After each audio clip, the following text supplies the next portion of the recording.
ہدایت اطاعت کے ساتھ ہے کہ جتنا ہم مانیں گے اتنا ہدایت کی راہیں ہمارے لیے کھل جائے گی، اور ہدایت کی راہ کھل گئی یعنی گاڑی ہائی وے پر آ گئی۔ جیسے گاڑی اندر گلیاریوں میں ہے تو چل نہیں پاتی ہے، تیزی کے ساتھ وہ چل نہیں پائے گی، جگہ جگہ اٹکنا پڑتا ہے، رکنا پڑتا ہے۔ لیکن جب وہی گاڑی ہائی وے پر پڑ جاتی ہے تو اب وہ تیزی کے ساتھ چلتی ہے، چلتی رہتی ہے۔ ایسے جسے ہدایت مل گئی گویا کہ گاڑی ہائی وے پر، اب وہ تیزی کے ساتھ چلتے رہیں گے، اور وہ ہدایت بھی اطاعت میں چھپی ہوئی ہے کہ جتنا ہم ماننے کا جذبہ بنائیں گے اتنی اللہ کی طرف سے ہدایت ملتی جائے گی۔ اور ماننے کا جذبہ یہ نبیوں کا جذبہ ہے کہ انبیاء علیہم الصلاۃ والسلام نے اللہ کی بات کو مانا، اور ماننے کا جذبہ جو ہے وہ اللہ کے نیک بندوں بندیوں کا جذبہ ہے، اور نہ ماننے والی بات شیطان کی ہے کہ اس نے اللہ کی نہیں مانی۔ ہاں، اللہ کو پہچانتا تھا وہ، لیکن اللہ کی نہیں مانی۔ اللہ کی خوب عبادت کی اس نے، لیکن اللہ کی نہیں مانی۔ تو وہ جذبہ نہ ماننے والا وہ شیطانی جذبہ ہے، اور شیطان سے اوپر نفس ہے، وہ شیطان سے اوپر ہے۔ ایک بزرگ سے کسی نے پوچھا کہ شیطان سے پہلے تو کوئی شیطان تھا نہیں، اس شیطان کو کس نے شیطان بنایا؟ تو انہوں نے کہا کہ اس کے نفس نے اس کو شیطان بنا دیا۔ اس نے اللہ کی اطاعت نہیں کی، اپنے نفس کی اطاعت کی اور اللہ کی نافرمانی کی، تو وہ شیطان بن گیا۔ یہی سلسلہ رہے گا، جو اللہ رسول کی نافرمانی کرے گا وہ ماننے والوں میں نہیں ہے تو نہ ماننے والوں میں ہے، اور یہ صفت شیطانی صفت ہے۔ شیطان کا ٹھکانہ جہنم ہے، تو جتنے نہ ماننے والے ہیں ان کا ٹھکانہ جہنم ہے، انجام کے اعتبار سے۔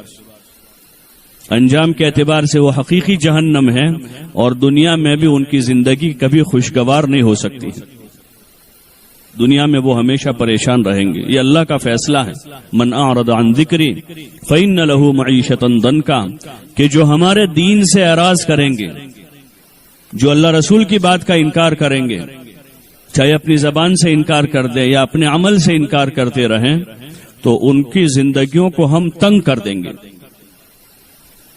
زندگی اللہ پاک تنگ کر دیتا ہے، زندگی میں سے راحت نکل جاتی ہے، سکون نکل جاتا ہے، چین نکل جاتا ہے، زندگی پریشانیوں میں گھر جاتی ہے۔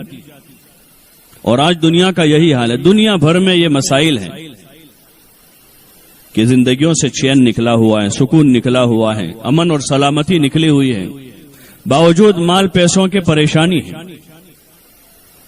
باوجود عہدوں کی عزت نہیں ہے،